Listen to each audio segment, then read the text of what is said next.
sur le travail, les questions, enfin, tout ce que vous avez comme questions à poser à notre secrétaire général. Merci à tous, encore une fois. L'audience est à vous.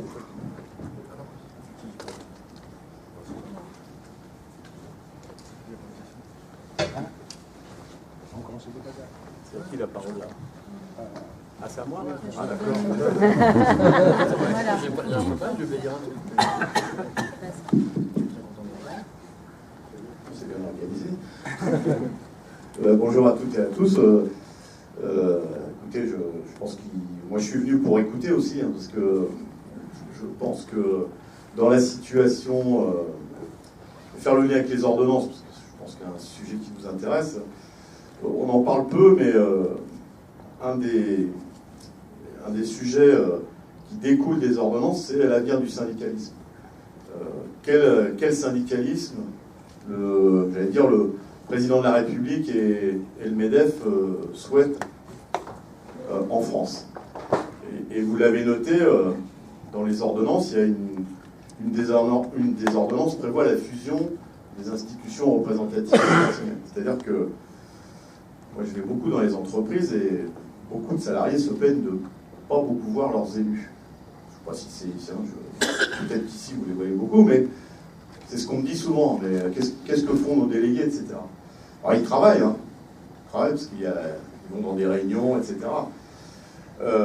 Sauf que demain, ces mêmes élus qui vont être moins nombreux, puisque quand on fusionne les institutions représentatives, forcément, ils ne sont pas obligés, mais ce que j'ai cru comprendre, c'est qu'ils n'allaient pas mettre tout le monde dans la même institution. On va avoir des syndicalistes, en tout cas des élus, qui vont devoir s'occuper des questions économiques à travers les comités d'entreprise, des revendications à travers des délégués du personnel, et ils vont essayer de s'occuper de questions d'hygiène et de sécurité et des conditions de travail dans ce qui sera l'équivalent des CHSCT, mais sans les pouvoirs actuels des CHSCT. Donc on va avoir moins de monde pour s'occuper de plein de choses. Ce qui va avoir pour conséquence d'avoir des élus, des syndicalistes complètement coupés de ceux qu'ils sont censés représenter, défendre et écouter, puisqu'ils vont passer leur temps avec leur patron. C'est-à-dire qu'on va avoir un collectif d'experts complètement déconnectés des réalités du monde du travail, et à quelques-uns, ils vont décider de ce qui est bien ou pas bien pour le monde du travail.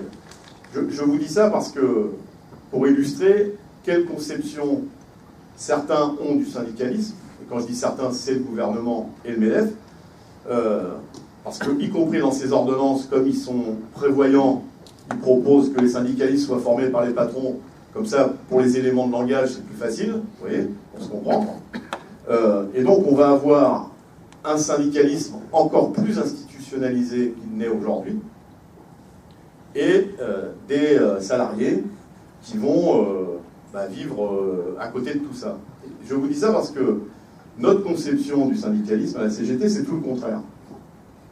C'est tout le contraire. C'est le fait d'avoir des représentants des salariés, des syndiqués, qui doivent être plus nombreux, mais des syndiqués qui soient immergés dans le monde du travail. On ne peut pas parler du travail sans le côtoyer le plus régulièrement possible. Et moi, c'est ce que je retiens beaucoup des ordonnances, hormis un certain nombre de choses qui sont très dangereuses. Mais j'insiste là-dessus parce que nous voulons, à la CGT, un syndicalisme qui parte des réalités du travail. Et effectivement, un des enjeux de ces ordonnances, c'est d'avoir un comité d'experts patronal, politique, à travers les gouvernements, et syndical, qui vont parler de beaucoup de choses, plus ou moins intéressantes, mais qui vont être complètement déconnectés du monde du travail. C'est pour ça que, en tout cas c'est ce qu'on essaye de faire à la CGT, et c'est ce que j'essaye de faire, de passer beaucoup de temps dans les entreprises, écouter d'abord. Moi je dis souvent à mes petits camarades, un bon militant, c'est d'abord 2 oreilles avant une bouche, parce qu'on a besoin d'avoir un syndicalisme complètement immergé dans le monde du travail. Et donc je suis là évidemment pour débattre avec vous et répondre à des questions si je suis capacité de le faire, mais aussi pour écouter. Et les premières discussions que j'ai eues tout à l'heure au café me montrent que, vous le savez peut-être, la CGT, ça veut dire Confédération Générale du Travail. Pas des travailleurs ou des travailleuses, du travail. Parce que la question du travail, aujourd'hui, nous pensons qu'elle est au cœur des problématiques dans les entreprises. C'est-à-dire qu'on est de plus en plus confronté, en tout cas moi je le vois partout où je vais, à des salariés qu'on empêche de bien faire leur travail. Parce que de plus en plus, il y a des notes, des directives qui tombent des experts d'ailleurs, et qui nous expliquent comment il faut faire le boulot, alors que quand on est confronté à la réalité de son travail, on se dit non, c'est pas comme ça qu'il faut faire, parce que si je fais comme ça va pas marcher, la boîte va mal se porter, et ma santé, elle va en pâtir. Et donc, moi je pense que, c'est ce qu'on dit à la CGT, il faut écouter, et ensemble on peut trouver des solutions qui sont peut-être moins spectaculaires que des mobilisations, et je ne dis pas qu'il ne faut pas en faire des mobilisations, hein, mais qui au quotidien nous permettent de peser sur notre travail, sur l'esprit collectif dans le travail, et on peut inverser des choses. Il y a des expériences intéressantes qui sont menées dans toute une série d'entreprises pour effectivement essayer de faire changer des choses qu'on considère qu'on ne peut pas changer, des ordres de la direction générale, le CAC 40, des choses comme ça qui intéressent beaucoup nos dirigeants. On peut s'intéresser de la santé financière d'une entreprise. Enfin, bien faire son boulot, c'est quand même ce qui motive beaucoup dans sa vie professionnelle. Et donc, voilà, je ne voulais pas en dire plus, mais moi, je suis aussi là pour écouter ce que votre vie au travail, comment vous vivez votre travail, quels sont les problèmes dans votre travail. Et je crois que c'est important, il faut avoir confiance en soi pour parler de ça. Parce qu'en face de nous, quand je croise parfois des personnalités politiques, le président de la République au hasard, quand on leur parle du travail, ils vous répondent chômage, emploi. C'est pas la même chose. Moi, je me souviens d'une anecdote. Il n'était que ministre de l'économie, notre président. Je venais d'aller voir un centre hospitalier de psychiatrie à Lyon, où les filles, parce que c'est beaucoup des filles qui travaillent là-bas, me disaient le matin on court pour aller au boulot, parce que celles qui arrivent les dernières, elles n'ont plus de linge de toilette pour les patients. Et donc les dernières sont obligées de laver les patients avec des chaussettes et les essuyer avec des draps. Ça illustre très bien le problème du travail. Et quand on a affaire à des êtres humains, il y a non seulement le fait de mal faire son travail, mais il y a aussi le regard de celui ou de celle qui subit une humiliation pareille, et vous en mesurez les conséquences sur la santé de celui qui travaille. Ben, quand j'expliquais ça à Macron, il ne comprenait rien. Il ne comprenait rien. Oui, mais il faut faire des économies. Vous comprenez les dépenses publiques. Vous voyez, on parle d'un travail, et je prends le secteur hospitalier parce que je trouve que c'est significatif. Et ben, sa réponse est oui, mais il faut bien faire des économies, il n'y a plus d'argent, mais vous comprenez, il faut les 3%, etc. etc. Donc, je finis là-dessus, parler de son boulot, des problèmes qu'on a à bien faire son boulot, après en termes de reconnaissance de qualification. Je pense que c'est essentiel, en tout cas c'est une des bases de l'activité, beaucoup militent pour ça à la CGT, c'est une des bases de notre démarche syndicale, partir des réalités du travail, et je pense qu'on peut être très fort ensemble si on part de ces questions-là, et on peut renverser les montagnes à partir de choses qui peuvent paraître parfois très banales. J'ai assez parlé ? Bon. Je me demandais si c'était à moi. Les ordonnances ne sont pas faites pour les TPE, PME. Elles sont d'abord faites pour les très grandes entreprises. Alors on pense souvent, premièrement, il faut rectifier quelque chose, le droit du travail n'est pas responsable du chômage, ni en France, ni en Europe, ni partout dans le monde. Il n'y a aucune relation entre protection des salariés et montée du chômage. Sinon, c'est la 7e réforme sur le droit du travail en France. Je n'ai pas constaté que le chômage baissait, mais et personne ne l'a constaté, je suppose. Donc, ce n'est pas une loi pour faire baisser le chômage. C'est une loi pour changer les règles à l'emploi. C'est pour généraliser la précarité. Ils ont inventé des tas de choses. Le CDD renouvelable indéfiniment, les contrats de chantier, de projet, et là, les grosses boîtes sont très concernées. Ça existe déjà dans le bâtiment, ça existe beaucoup dans l'informatique, dans les bureaux d'études, etc., où vous devez en avoir des sous-traitants qui viennent travailler sur des projets. On sait quand est-ce qu'on commence, ils ne savent pas toujours quand est-ce qu'ils finissent. D'ailleurs, parfois, ils ne finissent pas avec le projet, ils sont virables. Donc, ça va augmenter la précarité. Et en même temps, ça peut faire baisser le chômage. En Espagne, le chômage a baissé. En Italie, le chômage a baissé. En Italie, ils ont inventé un truc, ils ne l'ont pas encore fait, mais vous m'êtes au courant, ils donnent des coupons de travail d'1 heure en Italie, pour les privés d'emploi. Quand vous pouvez travailler 1 heure par mois, vous n'êtes plus au chômage. Est-ce que vous pouvez vivre? Je ne crois pas. Parce que tout le monde n'a pas le taux horaire de nos PDG respectifs. Je suis chez Renault, 15 millions d'euros par an, le taux horaire de mon PDG me permettrait de vivre un mois tranquillement. Mais tout le monde n'a pas son taux horaire. Qu'est-ce que ça génère, ça, le fait de travailler 1 heure par mois? C'est que les patrons disent, officiellement, je te prends 1 heure, je paye les cotises, etc. Mais si tu veux, tu peux travailler à côté, sans qu'on dise rien à personne. C'est-à-dire que la réforme du travail en Italie développe le travail informel. C'est ça le modernisme. Donc, c'est le retour à des siècles passés. Donc, je disais pourquoi ça ne veut pas aider les TPE-PME. Parce que ce qu'il faut pour les TPE-PME, c'est les aider à, par exemple, qu'il n'y ait pas d'irrégularité dans les contrats de travail Dans les TPE-PME, il y a en général un comptable qui sert de comptable, d'avocat, de DRH, etc., etc. Quand on est comptable, on connaît la comptabilité, le droit du travail, on le connaît un peu moins. Et donc, ce qu'il faut développer pour les TPE-PME, c'est ce qu'on prône d'ailleurs à la CGT, c'est d'avoir entre guillemets, des délégués spécifiques aux TPE-PME qui permettent d'anticiper les problèmes et d'éviter que... parce que bien souvent, c'est une erreur involontaire qui se transforme par un passage au prud'homme. Quand on fait de la prévention, on évite la réparation. Donc c'est ce qu'il faut. Par contre, il y a des mesures très concrètes qui montrent que ce n'est pas pour les TPE-PME.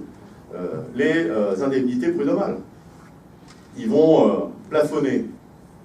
Donc, le plafond est le même pour tout le monde. Par contre, le plancher sera inférieur pour les salariés des TPE-PME et supérieur pour... c'est-à-dire qu'on gagnera plus, entre guillemets, je ne sais pas si on peut dire ça, en étant licencié dans une grande entreprise qu'en étant licencié dans une petite entreprise. On est en train de regarder d'ailleurs si, en termes d'égalité, de constitutionnalité, c'est juste. Excusez-moi, c'est marginal, c'est les licenciements, c'est les indemnités en cas de licenciement abusif.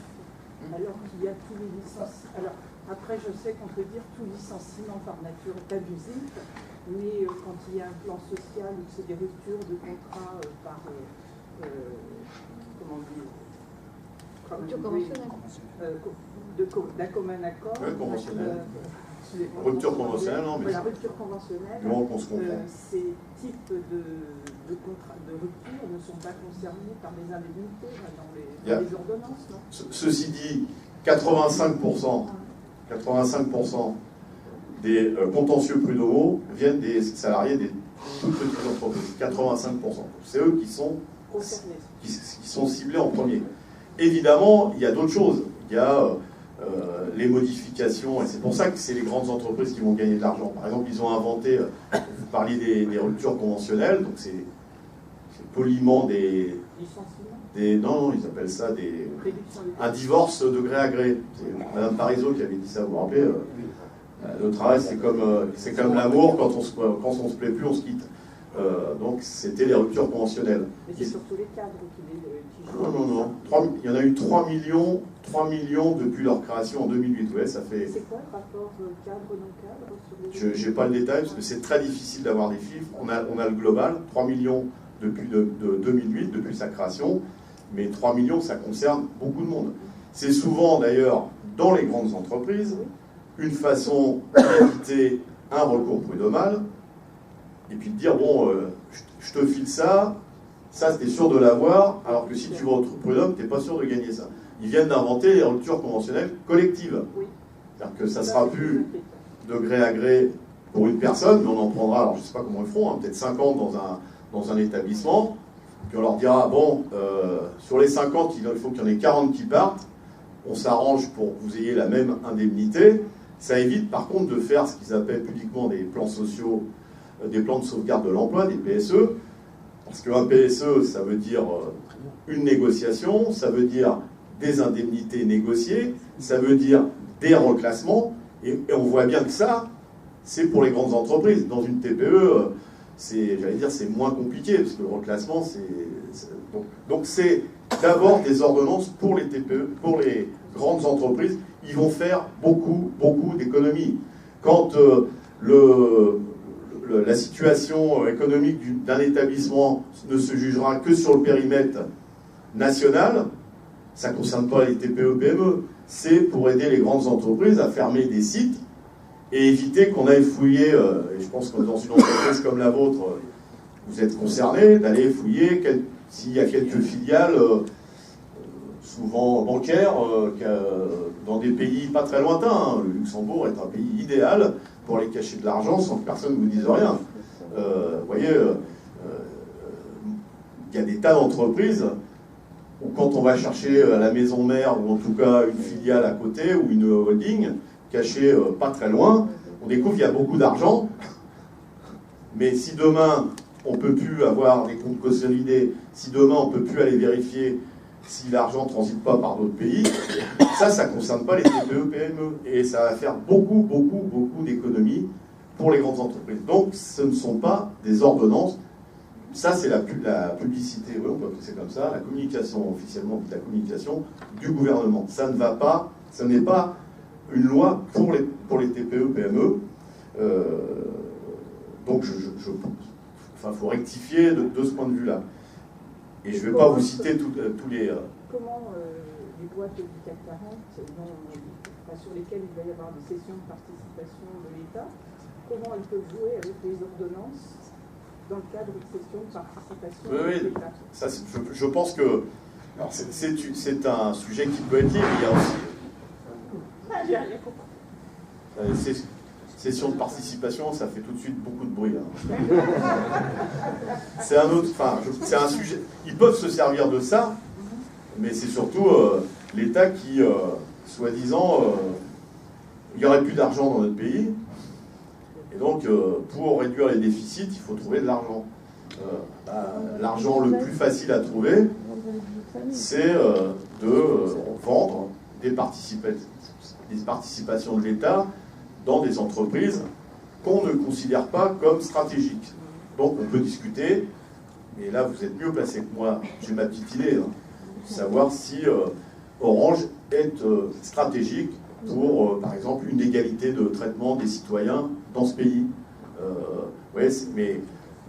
Donc il faut discuter d'abord sur est-ce que dans ce pays il y a de l'argent ou pas, et après, quel est le rôle de l'État en matière de développement industriel, de services publics, et est-ce que, quand on habite dans la Creuse, j'aime bien la Creuse, on a moins de droits en matière de services publics, en matière d'égalité de traitement sur un certain nombre de choses que quand on habite à Paris.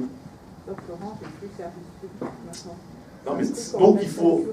Oui, non, ça je le savais, mais ça ne nous empêche pas d'avoir, vous, et nous à la CGT, une idée sur qu'est-ce que c'est qu'un service public. Est-ce qu'un service public, c'est le minimum, faire rien, Ou est-ce que il y a un certain nombre d'industries dont vous faites partie qui constituent un bien essentiel de la nation pour veiller à ce que, en matière de communication, tous les citoyens de ce pays aient un minimum d'égalité. Mais on pourrait parler de la SNCF, on pourrait parler de l'énergie, de l'eau, vous voyez. Sauf que moi je pense qu'il faut partir il faut parler des deux choses. Est-ce qu'il n'y a pas d'argent dans ce pays? Vous voyez, ils vont revendre. Moi je travaille chez Renault, ils ont encore 15% de participation. Voilà. Est-ce que on considère, c'est la notion de service public pour les voitures, c'est un peu plus compliqué. Ceci dit, on peut réfléchir sur quelle logique industrielle. L'environnement, c'est important. Et le lien voiture-environnement, c'est essentiel. Et l'État doit avoir un rôle, non pas de faire des voitures. J'ai jamais vu un ministre, ça fait 35 ans que je travaille chez Renault, j'ai jamais vu un ministre faire des voitures, hein, je vous rassure. Par contre, c'est en matière d'investissement dans la politique industrielle. Est-ce qu'on développe la voiture électrique et quels moyens on y met? Mais c'est pareil pour vous. Donc il y a la question de stratégie, en même temps de l'argent. Bon, on va taxer les retraités de la CSG et on va faire gagner presque 4 milliards à ceux qui sont déjà milliardaires. Voilà, ça on peut en discuter. Pourquoi on supprime l'impôt sur la fortune? Là, on peut récupérer de l'argent. Hein. Pourquoi on va virer des salariés de la fonction publique dont le boulot est de lutter contre la fraude fiscale? On critique les fonctionnaires, des boulots passionnants. Hein. Il y a des salariés à Bercy qui sont payés pour lutter contre la fraude fiscale. On va supprimer les emplois alors qu'on sait qu'il y a 80 à 100 milliards d'argent qui est planqué, alors parfois un peu plus loin. Hein. Là, il faut peut-être aller dans les îles Vierges et des trucs comme ça, mais des endroits qu'on fréquente moins. Voilà, cet argent-là, pourquoi on se félicite qu'Amazon vienne s'implanter, par exemple, dans Picardie, créer 1000 emplois, il faut voir les emplois que c'est, mais enfin, allez, on ferme les yeux, mais qui ne payent pas d'impôts. Il y a de l'argent à récupérer. Donc la première chose, c'est est-ce que dans ce pays, on serait au bord du gouffre, et comment on récupère un peu d'argent? Et après, il y a la question de la notion de service public. Et nous, on a lancé un débat national, on aimerait bien d'ailleurs que... Et votre participation, elle est importante sur qu'est-ce que c'est qu'un service public. Et je ne parle pas des fonctionnaires. Hein. Il y a les fonctionnaires, mais il y a aussi des salariés comme vous qui travaillent dans des entreprises qui devraient être de mission de service public ou des services publics labellisés. Et je vous en ai cité quelques-unes entreprises. Donc, en tout cas, aujourd'hui, la politique du gouvernement, c'est pas de raisonner service public, premièrement, y compris de culpabiliser les salariés, les fonctionnaires, ils sont en train de manifester en ce moment, mais aussi les salariés de nombreuses entreprises, dont la vôtre, qui, au fil du temps, voient le boulot être externalisé. On en discutait tout à l'heure. Quand quelqu'un a un problème avec Orange, qui est-ce qui critique? Les salariés d'Orange. Lui, il s'en fout si le boulot a été fait chez le sous-traitant de rang 5 ou rang 6. C'est vous qui ne savez pas faire votre boulot. Qu'est-ce que dit votre direction? Enfin, en tout cas, c'est ce que dit la mienne. Ben, vous voyez, les clients ne sont pas contents, vous ne savez pas faire le boulot, alors que c'est plus vous qui le faites, et ben, on va continuer à externaliser. C'est une roue sans fin. Voilà. Alors, sur la deuxième question, parce que je ne veux pas monopoliser la parole, je suis sûr que vous avez plein de choses à dire. Effectivement, il y a dans les entreprises aujourd'hui, je ne prends pas la société en général, mais dans les entreprises, deux situations différentes.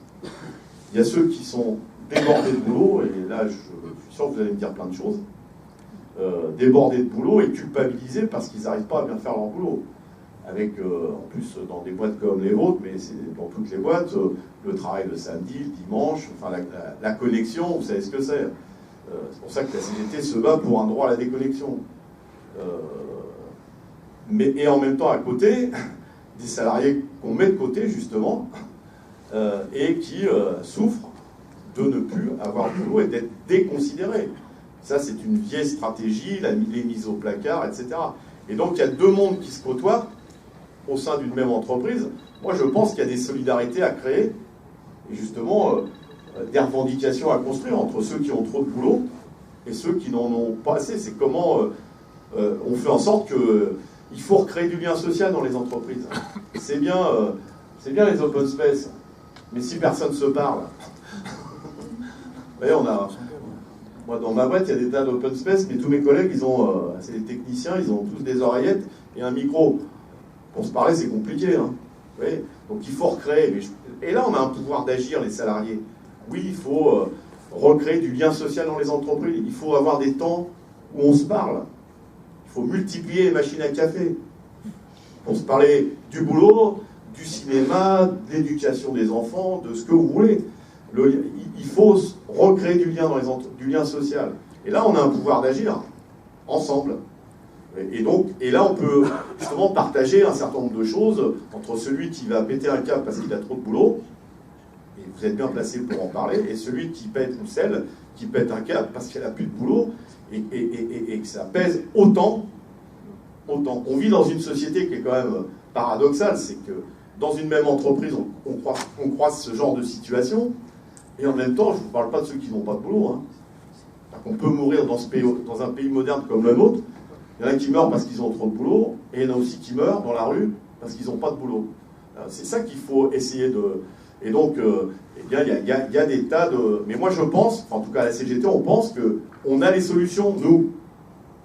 Parce que je reviens à ce que je vous disais en commençant, qui mieux que ceux qui travaillent pour décrire leur boulot et les solutions pour améliorer leur boulot? Je n'en connais pas. Il faut qu'on s'entende sur les participations d'État. Vous avez travaillé pour un certain nombre, les moins jeunes. J'ai travaillé dans une entreprise où l'État était ultra majoritaire. Et pourtant, ça marchait pas mieux, ça a été le début de la fin. Donc il ne suffit pas que l'État soit majoritaire dans une entreprise pour que ça tourne bien. Ce qu'il faut, c'est donner des directives. C'est ça, faire le rôle d'un État, c'est de donner une stratégie en matière de développement, d'industrialisation, et après, il faut écouter les salariés. Qui connaît le mieux sa boîte que les salariés? Je suis sûr que vous avez tous des solutions tous les jours dans votre boulot pour améliorer évidemment votre travail, mais aussi le service que vous rendez aux clients, il faut dire maintenant, pour vous. Ouais. J'hésitais. Aux usagers. Je voulais voir si vous étiez bien intégré ou pas. C'est les salariés qui connaissent le mieux leur boulot et donc il faut d'abord s'appuyer sur les salariés. Comment on fait en sorte qu'ils aient leur mot à dire sur leur travail et sur la stratégie de l'entreprise au niveau où ils sont. Et je pense que c'est ça le problème. Aujourd'hui, l'État s'est désengagé. L'État considère qu'une entreprise, c'est d'abord pour faire de l'argent et pas pour rendre des services. Donc à partir de là, en plus, quand il est actionnaire, il se comporte vraiment comme un actionnaire. C'est combien tu me rapportes? Voire pire. Parce qu'il charge beaucoup d'argent. Voire pire.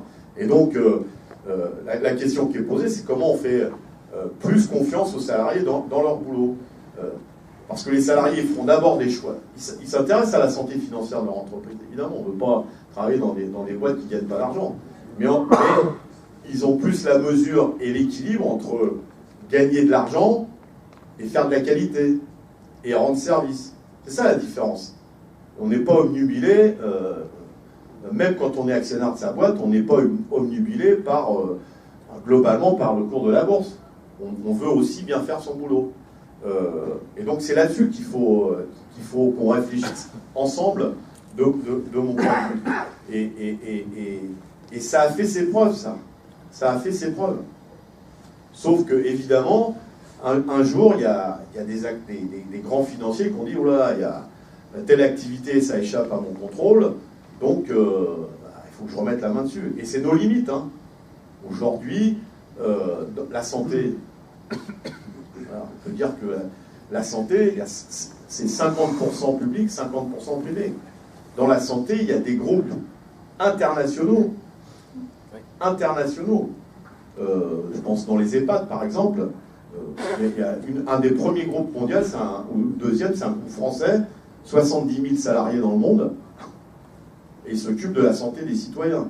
Alors, il profite beaucoup de la sécurité sociale, donc de nos cotisations, ce qu'ils appellent des charges, mais en même temps avec de la qualité.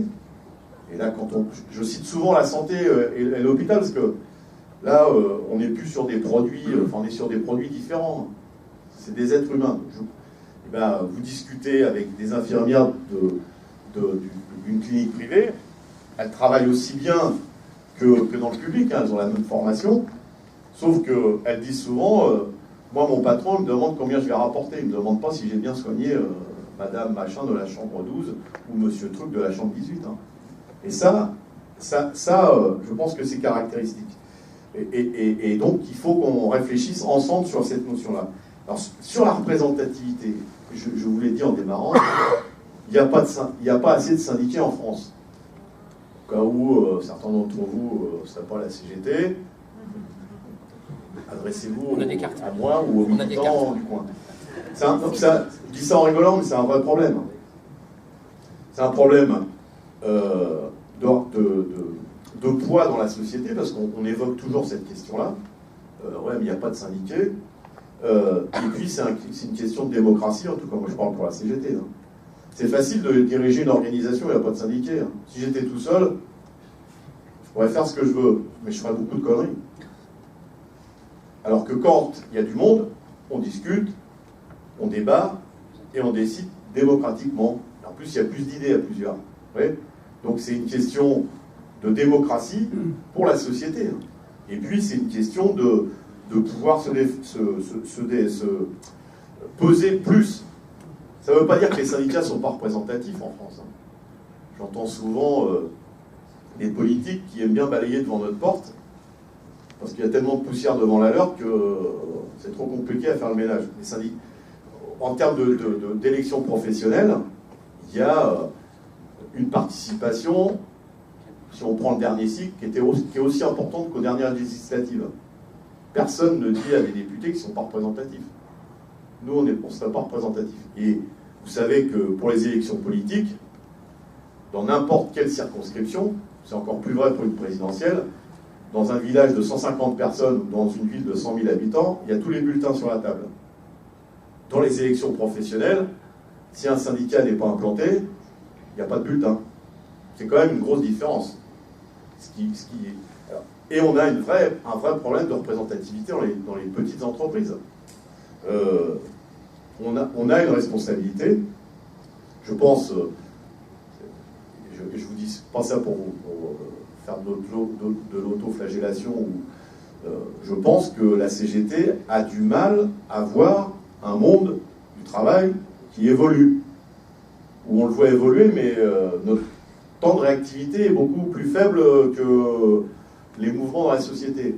Par exemple, on parle beaucoup des travailleurs indépendants.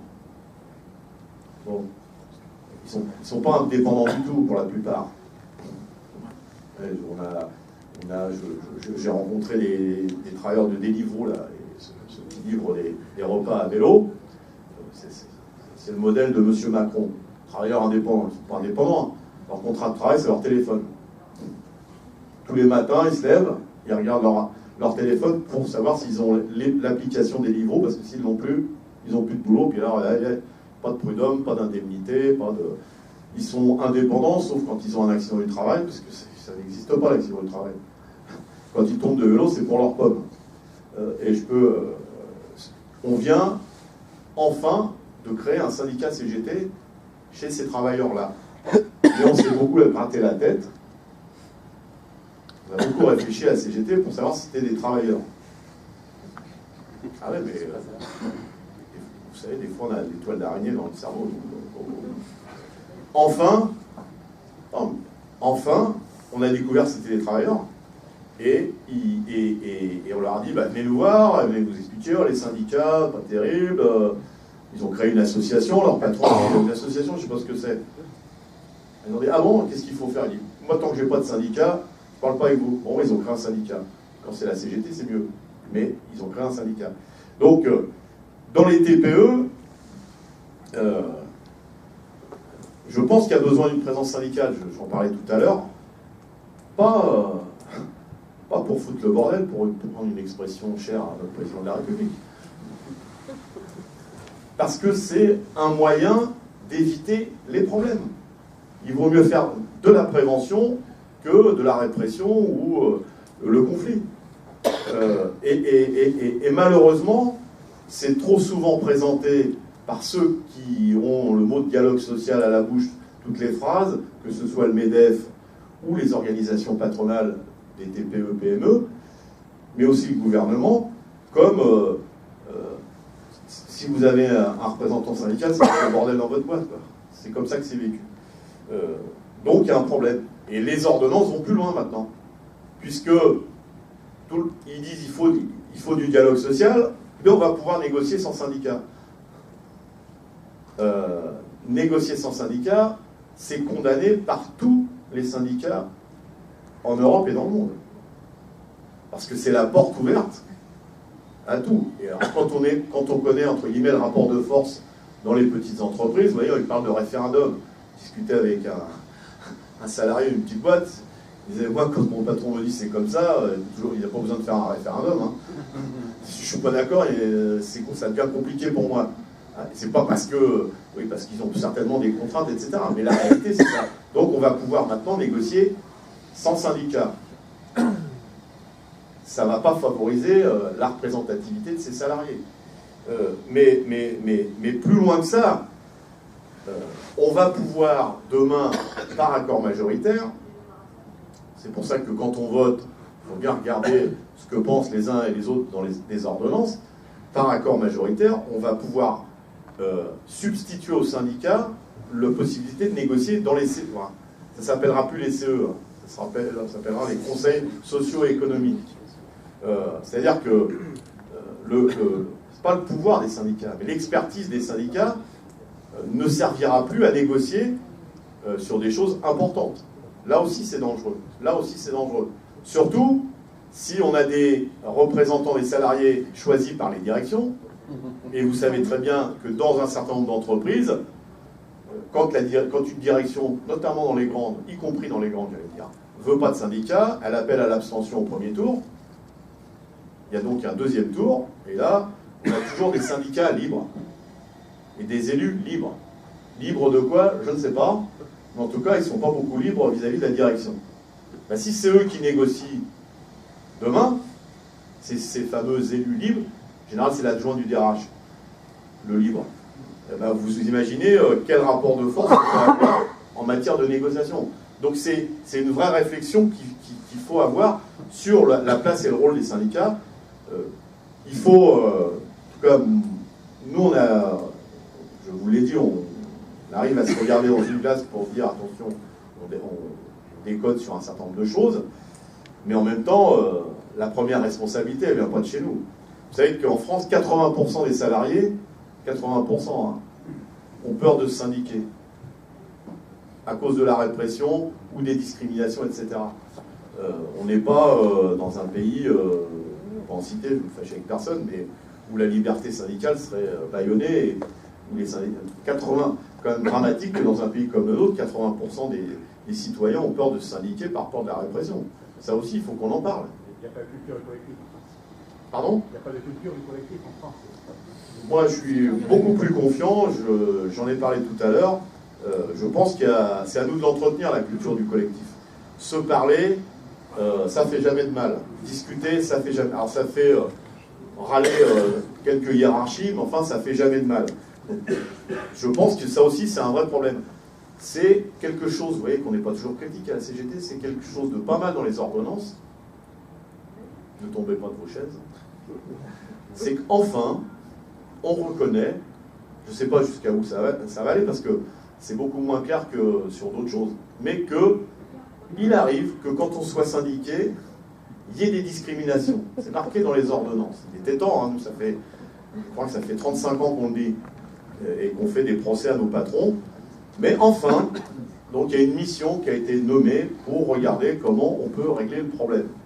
Je ne sais pas s'ils vont le régler, mais enfin, au moins on admet que se syndiquer et discriminer, ça marche trop souvent ensemble dans les entreprises françaises. Mais il y a besoin, et collectivement, j'insiste lourdement, que le syndicalisme il soit plus présent dans les entreprises. Vous choisissez, enfin, les salariés choisissent le syndicat qu'ils veulent, en évitant ceux qui sont libres. Il faut quand même une étiquette, quelque chose qui ait de la consistance, mais il faut plus de syndiqués dans notre pays. Avec les difficultés qu'on peut avoir, et je finis juste là-dessus, on compare souvent la France avec d'autres pays. Le syndicalisme dans l'Europe du Nord n'a rien à voir avec le syndicalisme en France. En Belgique, par exemple, il y a beaucoup de syndiqués, parce que c'est les syndicats qui gèrent la sécu et le chômage. Il faut mieux être syndiqué, hein. Sinon, vous n'avez ni sécu ni chômage. En Allemagne, là où il y a encore de la négociation collective, ceux qui sont, il n'y a que les syndiqués qui bénéficient des accords d'entreprise. Il vaut mieux être syndiqué, vous comprenez? Voilà. Donc c'est pas le même type de syndicalisme. En Suède, les syndiqués ont des réductions sur l'énergie, par exemple. Pas les syndiqués d'EDF, hein, enfin de EDF à eux. Les syndiqués, voilà. Donc c'est un autre type de syndicalisme. Donc là aussi, les comparaisons, il faut qu'elles soient faites à bon escient. En fait, moi, je voulais juste rajouter un petit mot sur le désengagement de l'État. Donc, un truc que je voulais attirer l'attention, c'est sur le côté assez bizarre d'un point de vue purement financier. Aujourd'hui, les actions Orange qui appartiennent à l'État rapportent, alors à notre corps défendant, à peu près 5%. Donc là, notre corps défendant, nous, on ne défend pas des dividendes élevés. Mais de fait, c'est comme ça. Et donc, sur le désengagement de l'État, on sait qu'aujourd'hui, l'État, il emprunte à peu près sur les marchés à 1,5%. Et donc, l'État, il va vendre, parce qu'il a besoin d'argent, quelque chose qui lui rapporte 5% pour éviter d'emprunter 1,5%. Donc, on se pose quand même, sans être des grands financiers, hein, mais le truc basique, hein, ça me rapporte tant, ça me coûte tant. On se pose quand même des questions et on se demande si finalement c'est surtout l'État qui a besoin d'argent ou s'il n'y a pas des gens qui cherchent des entreprises qui rapportent 5%. Macron, il dit cession de participation. Il faut aussi que nous, on revoie ce vocabulaire. C'est une privatisation, en fait, partielle. Alors, je pense qu'il faut aussi qu'on se réapproprie les mots. Alors, pourquoi ils ne veulent plus appeler ça privatisation? Parce qu'il y a eu des exemples quand même très négatifs de privatisation. Je prends par exemple les autoroutes. Voilà. Elles ont été privatisées à Vinci, on peut dire données à Vinci, et elles rapportent chaque année autant que l'argent que Vinci a versé à l'État au départ. Et après, on en voit les conséquences aussi pour les usagers, hein, où les tarifs des péages automobiles explosent et sont bien au-dessus de l'inflation. Donc c'est trop connoté, donc on ne dit plus privatisation. Et ça aboutit à quoi? Ça aboutit que les services qui sont assurés donc, par les entreprises, par ces entreprises-là, elles seront soumises à une logique de profit, à une logique de financiarisation. Donc Orange, pour cela, bien évidemment, il verse des dividendes, hein, il va verser les dividendes aux actionnaires, et pour verser toujours plus de dividendes aux actionnaires, on fait pression sur les salariés. Voilà, et là on en revient à ce dont on parlait tout à l'heure, le mal-être au travail. Hein. Tu parlais, Philippe, du mal-être au travail dans l'hôpital, mais il y a du mal-être au travail partout, hein, que ce soit dans les centres de recherche ou aussi dans les usines. Parce que l'entreprise, soumise à cette logique de financiarisation, eh bien, elle fait toujours plus pression sur le travail. Et la loi travail, la loi travail XXL, les ordonnances, elles vont lui permettre d'aller plus loin. Hein, par exemple, la pérennisation des indemnités de licenciement abusif, ça permettra à l'entreprise d'anticiper. Par exemple, un cadre, maintenant il me coûte trop cher. Bon, j'ai une logique d'économie à faire dans l'entreprise, je veux le remplacer par un jeune. Là, je sais combien ça va me coûter de le licencier et combien ça va me rapporter d'embaucher un jeune qui fera la même tâche mais payé moins. Hein, donc, on a cette question-là qu'il faut que les salariés s'approprient aussi. lutter contre cette logique de financiarisation, sachant que Orange, financiarisé, par contre, touche de l'argent public, touche du CICE. Alors, je n'ai pas le montant, je pense que c'est vous qui l'avez. Il touche du CICE et puis qui ne sert pas à créer de l'emploi, qui ne sert pas à améliorer les conditions de travail. Alors, et aussi, je voudrais aussi aller vers la question des services publics, parce qu'on nous dit la participation publique, c'est mieux. Mais aussi, aujourd'hui, on a des services publics qui ne fonctionnent pas comme ils le devraient alors qu'ils sont publics. Hein, ça doit nous interroger. Moi qui suis fonctionnaire aux finances publiques, tu as parlé tout à l'heure de ce qui se passe, moins 37 000 emplois depuis 15 ans, 60 à 80 milliards de fraude et d'évasion fiscale. Aujourd'hui, par exemple, on a des vérificateurs qui n'ont pas les moyens de faire leur travail. Hein, ils n'ont pas des ordinateurs dernier cri. On leur demande aussi du rendement, de faire plus de contrôles fiscaux. Or, si on veut faire plus de contrôles fiscaux en nombre, on fait des contrôles moins compliqués. Il faut au contraire, si on veut regarder les comptes de grosses multinationales, hein, il n'y a pas que Orange, hein, il y en a des tas, il faut du temps, il faut des équipes extrêmement bien formées. Or, aujourd'hui, on réduit la formation, etc. etc. Donc, il y a toute cette question d'organisation du travail, que ce soit public ou privé, qui est à revoir. Parce que l'État aussi est soumis à cette financiarisation par le biais de la dette, hein, de cette question de la dette, puisqu'on dit aux fonctionnaires, voilà, on ne peut pas vous augmenter, on ne peut pas embaucher, on continue à supprimer des emplois, ben oui, il faut rembourser la dette. Hein, une dette qui a quand même été créée lorsqu'on a décidé de financer l'État sur les marchés privés. Et donc, du coup, ce qui ne va pas dans l'entreprise privée, on le retrouve aussi chez les fonctionnaires. C'est pour ça que cet après-midi, donc il y a la journée de mobilisation des fonctions publiques, hein, des 3 fonctions publiques, et les fonctionnaires sont dans la rue pour dire que ça ne peut plus durer. Ça ne veut plus durer parce que là, c'est les populations qui sont victimes de cette politique-là, puisqu'on réduit de plus en plus tous les services publics, on ferme des bureaux de poste, on ferme des trésoreries, et puis, etc., etc. Hein, ça touche les CAF, les agences de CAF. Et aujourd'hui, ça touche tous les citoyens et cette cohésion sociale que les services publics pouvaient faire, elle est très mise à mal. Hein. Si un jour on se retrouve avec des territoires où il y a un vide de services publics, ça peut être lourd de danger aussi pour notre avenir, hein, pour l'avenir de nos enfants. Donc voilà. J'ai une question. Ouais. Attends, je vais juste répondre sur le CICE. Ouais. Donc sur le CICE, mais Ghislaine m'arrête si je dis une bêtise, je crois que c'est à peu près 120 millions. Savoir qu'on supprime 180 millions et on supprime avec cette aide pour créer des emplois, on supprime à peu près 4000 emplois par an. Ce que je voulais ici faire remarquer parce qu'il y a aussi un autre domaine d'aide publique. Donc, ce que tu as dit sur les services publics, les entreprises stratégiques et tout. Donc, le secteur a été soumis à la saine concurrence, hein, il y a une vingtaine d'années, et immédiatement, enfin pas immédiatement, mais quelques années plus tard, l'État est obligé de faire un plan très haut débit pour tous, le fameux plan très haut débit pour tous. Il faut savoir que la plupart des entreprises du secteur, Free, alors Bouygues c'est un petit peu moins, mais ils ont une marge opérationnelle supérieure à 30%. Et dans les zones non denses, des entreprises qui font à peu près 30% de marge attendent pour investir des aides publiques. C'est-à-dire que les collectivités territoriales financent à peu près à 50% les investissements dans les zones non denses, hein, dans les zones plus ou moins rurales. On a ce truc quand même qui, enfin moi je trouve miraculeux, enfin entre guillemets, qu'on a un secteur extrêmement rentable, hein, parce que je crois qu'à Renault, je crois que c'est 7 ou 8% hein, la marge d'EBITDA. On arrive à 12 maintenant. Ou 12. Bon, nous on est à 31, je crois, Orange, 32, 35 en France. Bouygues. Le plus bas c'est... non, Free, pardon, c'est à 32. Le plus bas c'est Bouygues, mais c'est à 21 ou 22. Dans un secteur aussi rentable, ça ne fonctionne pas sans aide publique, quoi. Alors, ça ne fonctionne pas. Ça pourrait peut-être fonctionner. Hein. Ça fonctionnerait. Ce qu'il y a, c'est que j'ai un très bon souvenir d'une intervention que j'ai faite à Nuit debout l'année dernière.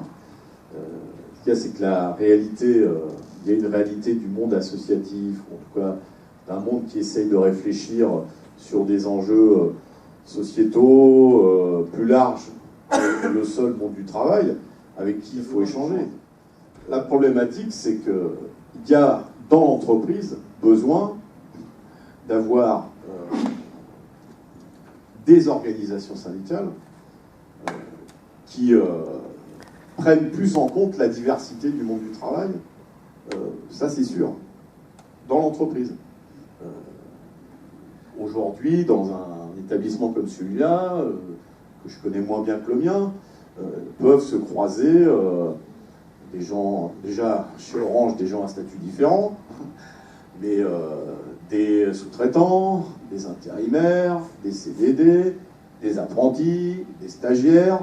Ça fait une communauté de travail. Or, le syndicalisme et la CGT doit voir ce monde qui bouge dans l'entreprise. Et je trouve que parfois, nous sommes timides pour aller, peut-être parce qu'on ne connaît pas bien, hein, pour aller discuter avec des salariés qui sont dans une autre situation que la nôtre.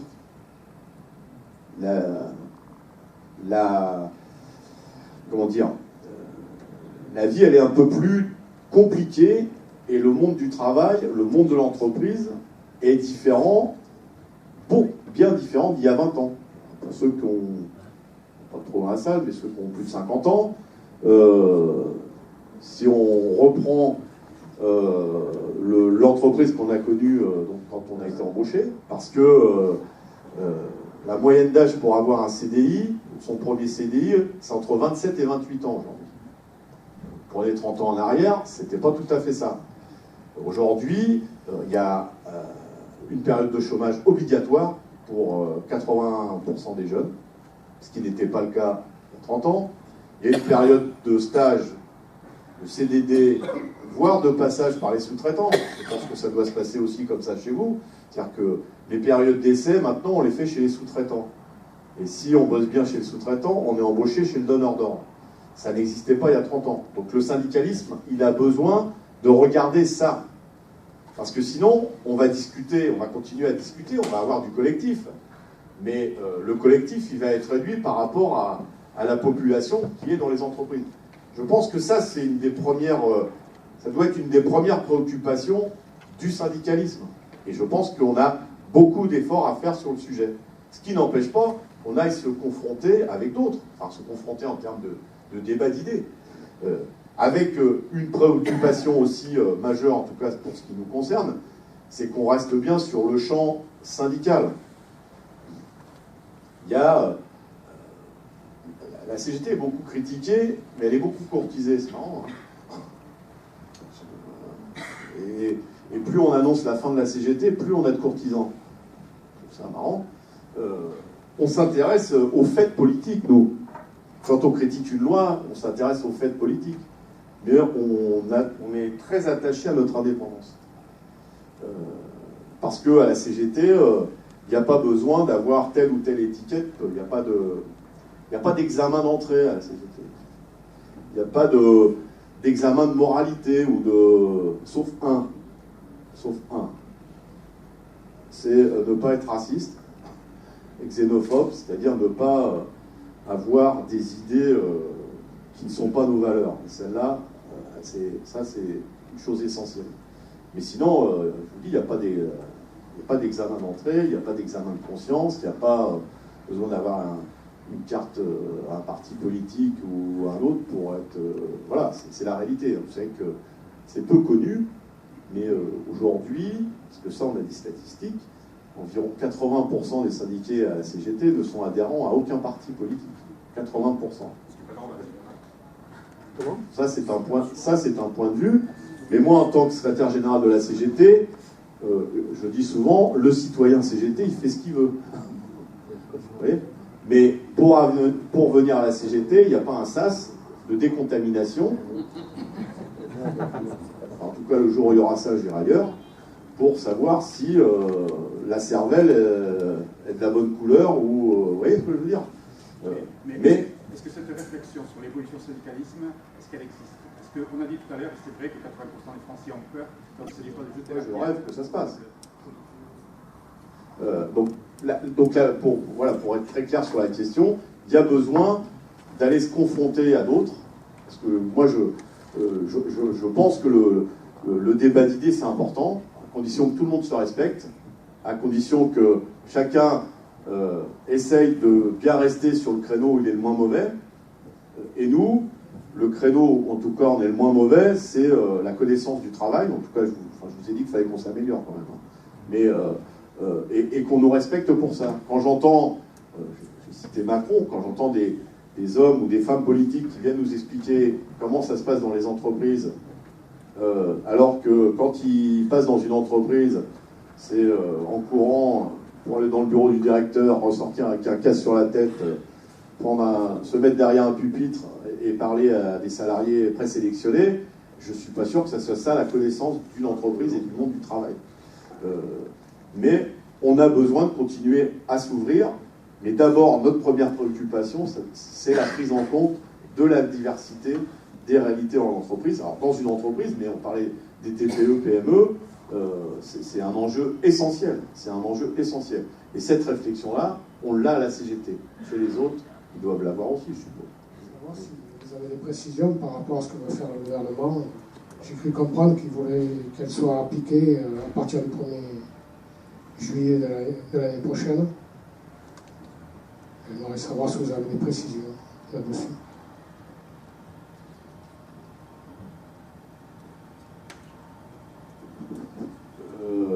Sur les retraites, je sais qu'il y a un monsieur qui a été nommé qui s'appelle Jean-Paul Delevoye, qui était président du CESE, du Conseil économique, social et environnemental, qui a été ministre. Chirac était président. Après, on a quelques idées sur ce qu'ils veulent faire, mais précisément, non. Mais je ne suis pas sûr qu'ils veuillent baisser l'âge de la retraite et augmenter les pensions. Alors ça, c'est une des certitudes que j'ai. Ils vont augmenter la CSG. Alors après, on peut discuter, si vous le souhaitez, sur qu'est-ce qu'il faut faire pour baisser l'âge de la retraite, augmenter les pensions. C'est tout le débat qu'il y a aujourd'hui. Votre pouvoir d'achat va être augmenté parce que vous allez payer moins de cotisations sociales. Ça, c'est la présentation du gouvernement. Évidemment, tous ceux qui réfléchissent savent que les cotisations sociales, ça fait partie du salaire. On ne touche pas tout de suite, mais quand on est à la retraite, on est bien content d'avoir cotisé pour pouvoir toucher une retraite qui est moins digne qu'avant, mais qui reste...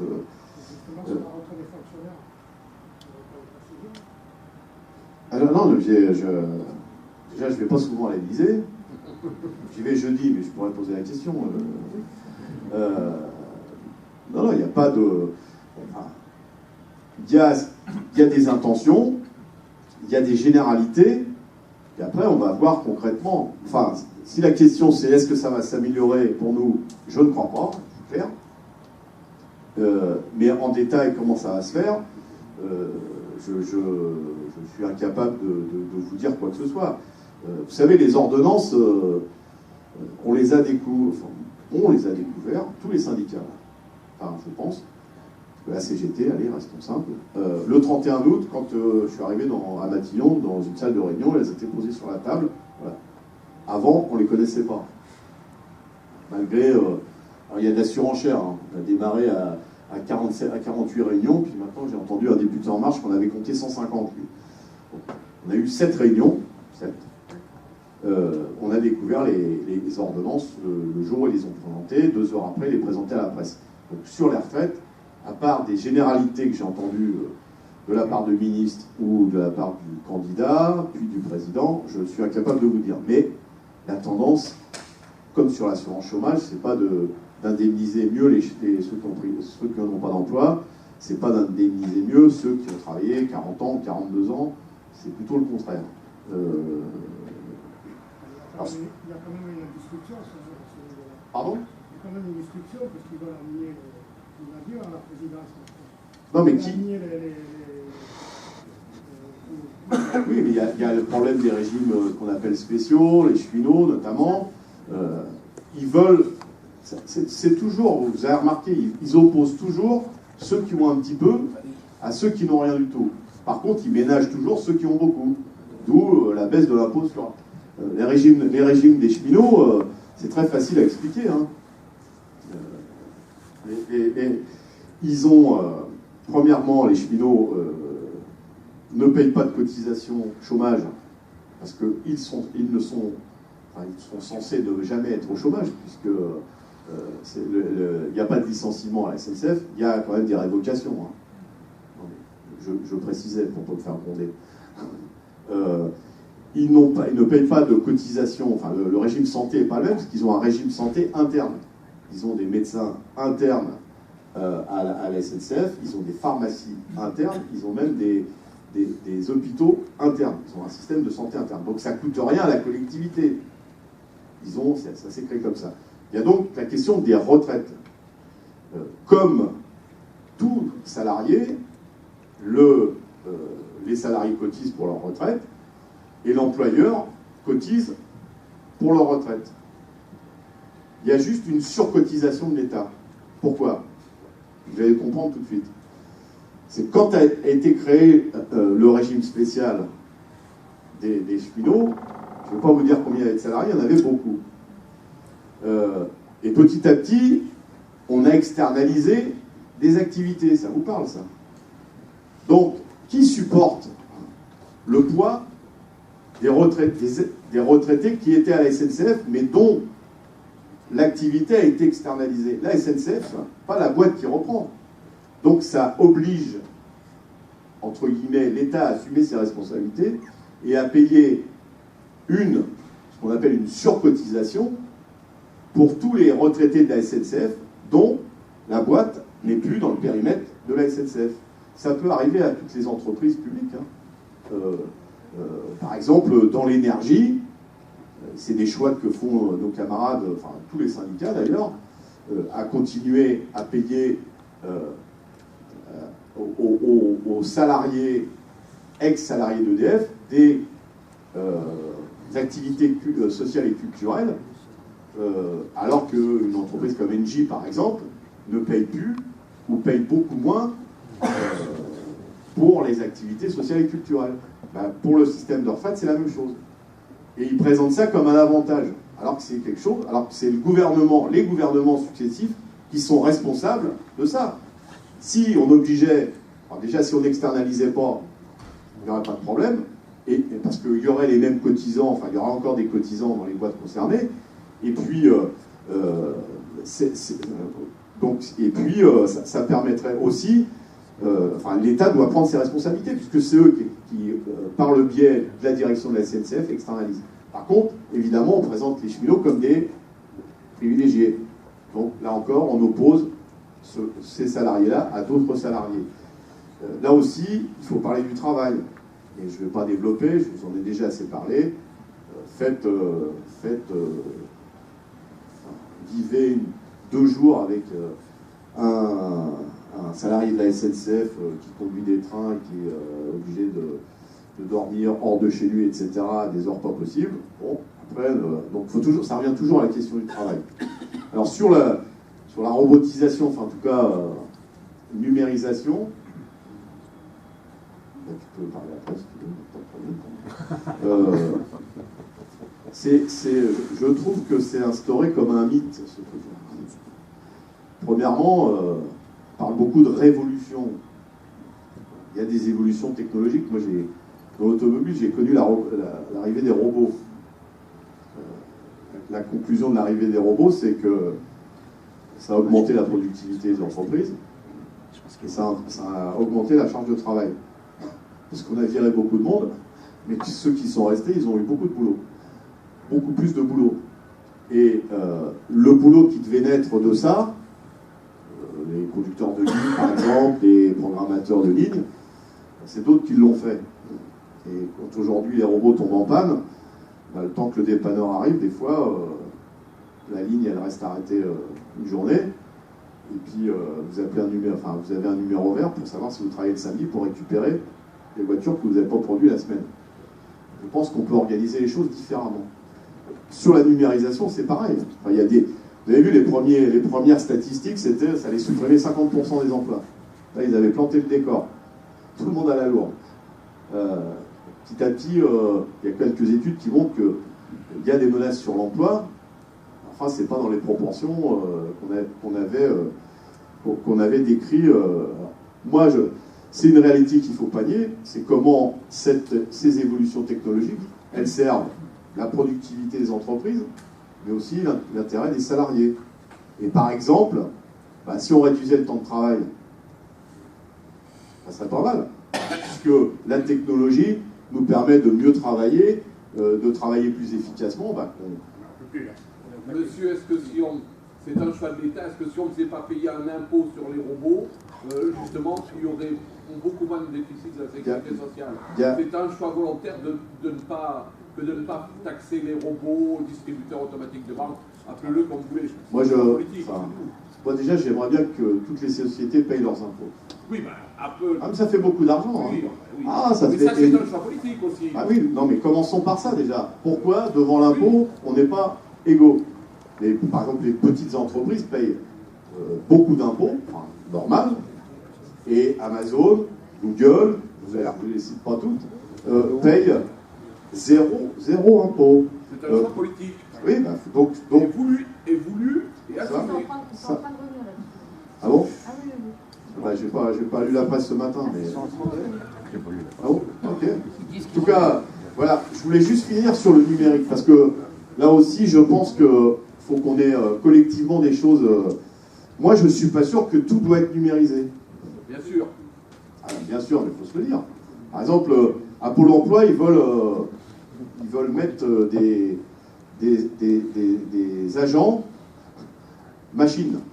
Je ne suis pas sûr que pour écouter un privé d'emploi, il y ait suffisamment de chaleur humaine de la part d'une machine pour répondre à des gens qui sont en grande difficulté, vous voyez. Un excellent algorithme. Je suis là, un excellent, d'accord, je veux bien. Enfin, si la personne qui a des problèmes de santé, elle vient vous parler de ses problèmes de santé, il va falloir développer beaucoup d'algorithmes. Beaucoup. Et je ne suis pas convaincu. Je finis juste. Par exemple, on parle beaucoup des hôtesses de caisse. Les caissières, on appelle ça comme ça maintenant. Ça va soulager leur charge de travail. Si on doublait le nombre de caisses dans les magasins, Monsieur Leclerc, Monsieur Carrefour ferait moins de profit, mais là, on est sûr de soulager le travail de celles, c'est souvent des femmes, qui travaillent à la caisse, et en même temps, pouvoir lui dire bonjour, discuter, c'est quand même mieux pour la société quand on se parle. Vous voyez, donc, nous, en tout cas, on essaye de mettre de l'humain dans des choses qu'on nous présente comme le progrès, et on ne peut rien faire contre. Et, vous voyez, on parle beaucoup de collectif, de besoin de se parler, d'échanger, de confronter. Je pense que c'est ça un des enjeux majeurs de la société aujourd'hui. Plus on a d'endroits, plus on revendique d'endroits pour discuter, pour échanger, pour confronter des idées, plus il y a de chances que le monde il tourne mieux. Je ne dis pas qu'il sera parfait, mais qu'il tourne mieux. Et on pourra créer, y compris des solidarités, on pourra parler des associations avec des citoyens qui sont, quand ils sont en dehors du boulot, adhérents de je ne sais quelle association, mais pas forcément aussi sportive, culturelle, parce que je pense que ça aussi, ça fait du bien aux êtres humains de parler de plein de choses, de la vie, et c'est ce qui manque beaucoup dans nos entreprises. Je ne sais pas comment c'est ici. Très bien. On encourage le syndicalisme parce que c'est productif, parce que la ligne hiérarchique ne peut pas tout faire. Il y a toujours un très bon exemple. Bon, allez, on va laisser la parole à vous. Bonjour. Vous avez le droit de m'engueuler, hein. Alors, j'ai 3 petites questions. La première, c'est le travail est contesté sur le terrain syndical. Est-ce qu'elle pourrait être aussi contestée sur le terrain tout cela? Et la troisième, c'est en tant que jeune, je ne me sens pas tellement au niveau des méthodes traditionnelles et syndicales, le tractage, le collège, manifestation, pas tellement concerné ou ça ne me touche pas vraiment. Et comment pensez-vous que le syndicat va évoluer dans les prochaines années pour toucher ce nouveau public qui ne peut pas être intéressé par les manifestations? Alors, je ne dis pas qu'il faut arrêter les manifestations. Il y a plein de jeunes qui manifestent. Mais je vais te tutoyer. Je vais te faire une réponse à laquelle je crois, plus il y aura de jeunes à la CGT, donc bienvenue au club si tu veux, plus on changera, plus nos méthodes de communication et d'expression, y compris du mécontentement, correspondront aux attentes. C'est pour ça que je vous disais tout à l'heure qu'il faut... la question des adhérents, c'est pas uniquement pour se faire plaisir. C'est que si on veut qu'il y ait de la démocratie, si on veut qu'il y ait des idées dans la CGT, bah, plus on est nombreux, et plus il y a de jeunes, plus la façon de faire, elle correspond à la diversité de la population. Donc n'hésite pas, si tu as des idées, on peut te prendre à l'essai, et si tu as des bonnes idées, on te garde. Alors sur les... Oui, on a déjà commencé à engager des recours juridiques contre la loi travail. Il y a par exemple la négociation sans syndicat. Ça, c'est y compris au niveau européen, je le disais tout à l'heure. Il y a la question, je ne les ai pas toutes en tête, mais la question de la pérennisation des prud'hommes et les planchers dont je parlais tout à l'heure, qui ne sont pas les mêmes. Il y a... je ne les ai pas tous en tête parce que je suis très mauvais en droit social. Mais en tout cas, il y a au moins 10 thèmes sur lesquels on a réfléchi. Alors, on commence par le Conseil d'État, parce que c'est le Conseil d'État qui va, quand les ordonnances vont être présentées pour rentrer dans une loi, c'est le Conseil d'État qui va trancher. Donc, on fait des recours au Conseil d'État, on essaye d'en faire, pas trop, parce que c'est des gens qui travaillent doucement, pas trop, mais de cibler les plus percutants, pour être très clair. Mais c'est engagé là, c'est engagé. Conseil d'État, et on verra si ça rentre dans une loi, comment il y a des recours en droit français et en droit européen.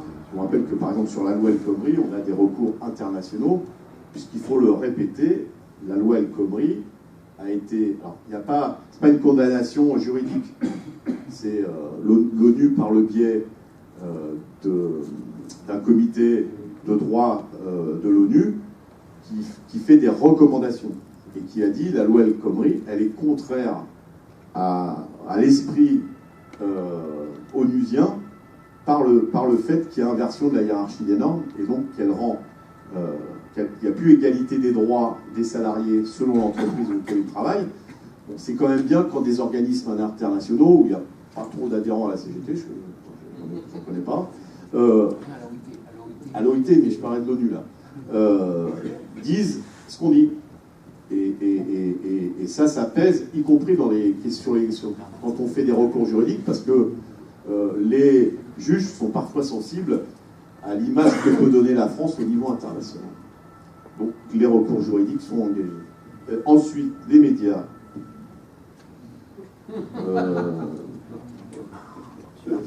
Il y a beaucoup... non, je rigole plus là. Je crois que c'est un des endroits où il y a le plus de précarité. Les médias, notamment les chaînes en continu. Il y a un très bon accueil de la CGT. Évidemment, c'est pas eux qui font les informations. Enfin, ils les font, mais c'est pas eux qui les commentent. Et donc, il y a genre de... C'est pas méchant ce que je vais dire, mais il y a un genre de caste dans les médias sous la responsabilité de grands patrons, quand même. Bolloré, c'est pas quelqu'un qui est né avec l'esprit de la presse. Hein. C'est un empire. Il y en a d'autres. Par exemple, je n'osais pas le dire, parce que je ne vais pas citer la concurrence, mais...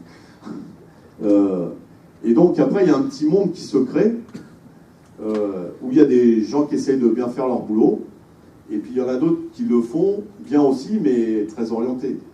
Ce qui est assez pénible, je trouve, c'est que vous êtes capable, moi ça m'est jamais arrivé encore, mais vous pouvez avoir le même intervieweur si vous faites une radio le matin, une télé le midi et une télé le soir. Parce que c'est les mêmes. C'est un circuit fermé. Vous prenez tous les vedettes, ceux qu'on voit le plus souvent, ils sont salariés d'une radio et salariés parfois de 2 télés si il y a un groupe qui s'appelle TF1 et qu'il a une filiale LCI par exemple, ou Canal+ et CNews. Vous voyez. Et ça, ce petit monde-là, c'est assez pesant, je trouve. Plus tous les recyclés. Quand je vois El Kabash, un ami intime, qui à 75 ans, plus, prend encore la place de tas de pigistes qui aimeraient bien pouvoir dire 2 mots à la télé. Bon, je trouve que c'est... mais il y a 2 mondes il y a 2 mondes vraiment, et on trouve des gens, en tout cas dans ceux qui... Les petites mains, comme on dit. Il y a des gens très très bien, il y a des syndicats à la CGT d'ailleurs, et puis dans ceux qu'on voit beaucoup à l'antenne, il y a des gens bien, mais il y en a un peu moins. Et puis ce qui me horripile, mais vous l'avez peut-être vu, c'est que maintenant la mode, c'est de faire des débats où tout le monde est d'accord. Vous avez vu ? Il y a des débats, il y a 4 invités, ils sont tous d'accord, mais c'est un débat. Et puis là aussi, moi je suis inquiet parce que qu'on invite un écrivain ou un peintre pour parler de peinture ou d'écriture. Pourquoi pas ? Ça paraît même logique. Mais il y a de plus en plus de gens qui donnent leur avis sur le travail, sur les fonctionnaires. Je ne sais pas ce qu'ils ont lu comme livre. En tout cas, ils ne connaissent pas leur sujet. Et on appelle ça les experts. Vous voyez ce que je vous disais aussi en commençant, ceux qui sont tous formatés de la même façon, et l'enjeu qu'il y a sur le syndicalisme, d'avoir des gens de bonne compagnie qui discutent dans des petits salons sympathiques, qui ont tous la même formation, et évidemment l'esprit de contradiction, l'esprit de confrontation, il est un peu léger. Et ça, c'est quand même maintenant assez habituel, au moins sur les chaînes d'infos continues, par exemple. On aura compris, la CGT n'est pas médiatiquement correcte. Non, mais moi, ce que j'ai trouvé... mais je suis toujours bien accueilli. Ah ouais, mais moi, ce que j'ai trouvé sur les chaînes de télé, c'est vraiment contre les acteurs du jeu. Alors, c'était... Ah ouais, il n'y a que la CGT qui est dans la contestation. C'était, si vous voulez, c'était quelque part pour détruire l'idée, encore plus, parce qu'elle est déjà détruite, l'image du syndicalisme. Et ça, j'ai trouvé ça absolument détestable. Non, mais les médias ont du parti pris. Hein. C'est comme pour les partis politiques, c'est pareil. C'est pour ça qu'il faut y aller souvent, pour essayer de parler. Mais effectivement, mais ça ne veut rien dire syndicat contestataire ou syndicat réformiste. Il y a que la CGT, d'abord c'est faux, parce qu'il y avait SUD, etc. Et faux, il y avait bien une partie de l'EFO qui était partie dans la manifestation. Il y en avait souvent pas mal. Il y avait tous les syndicats. Oui. Donc c'est vraiment de la désinformation et ça on le voit dans hier soir j'étais sur LCI, je crois.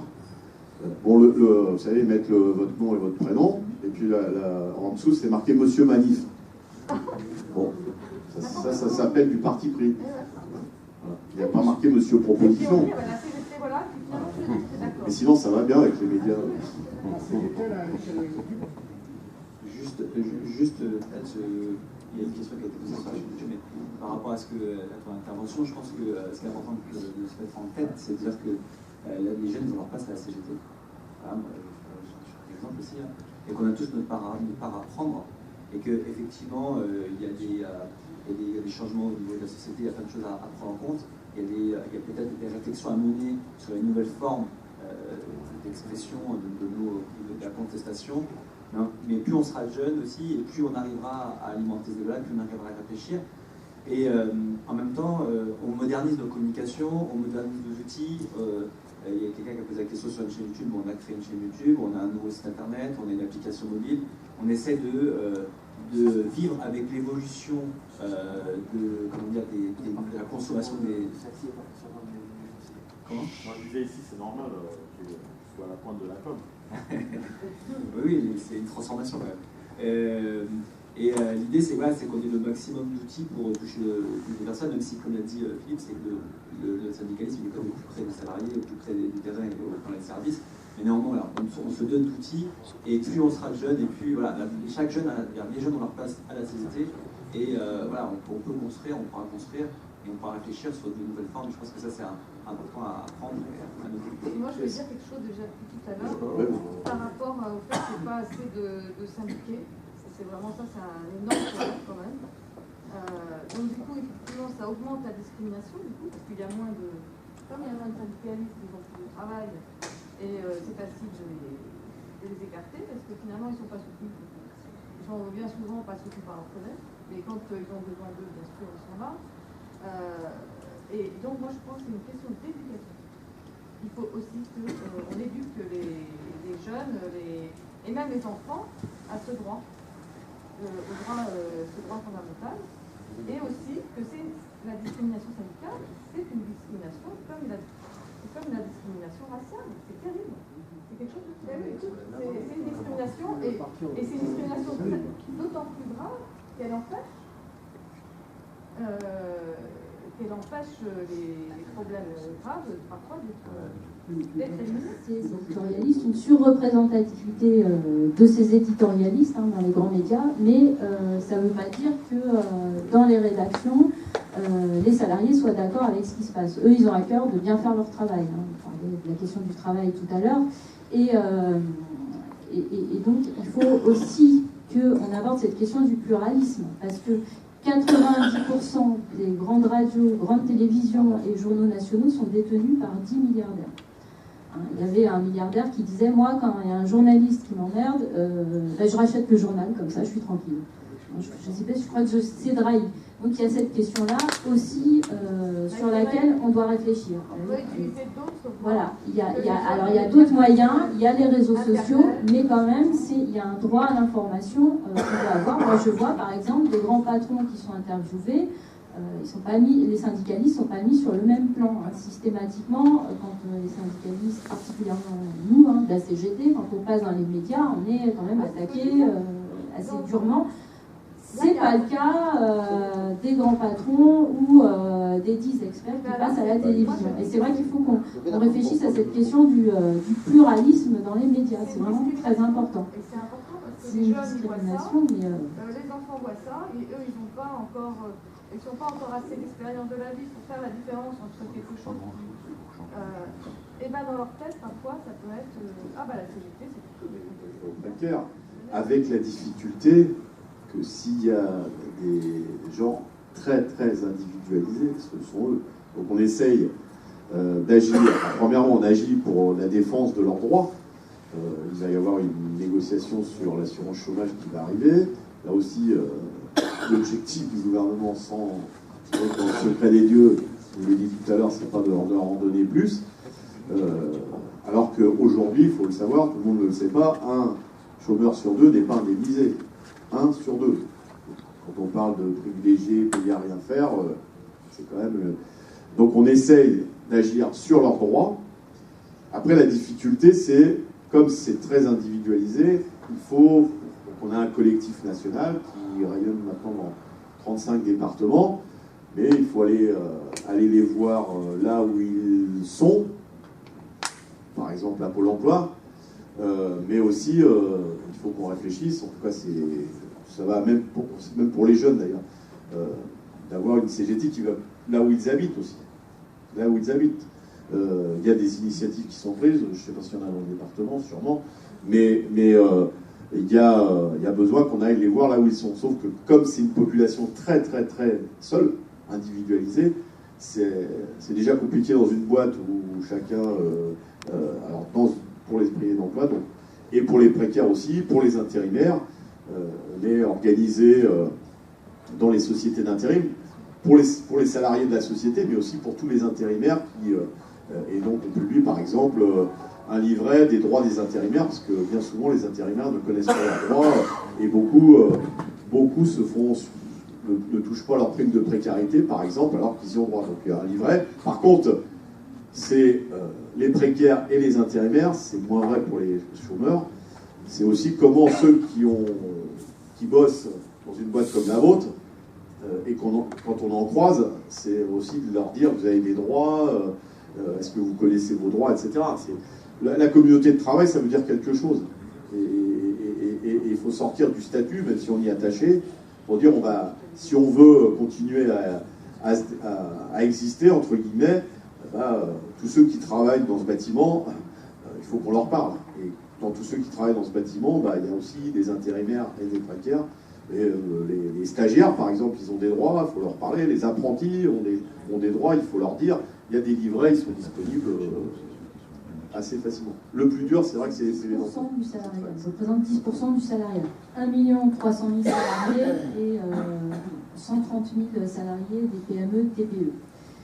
Et nous, quand on a fait la campagne électorale donc, pour les élections des TPE, on a rencontré beaucoup de salariés des TPE.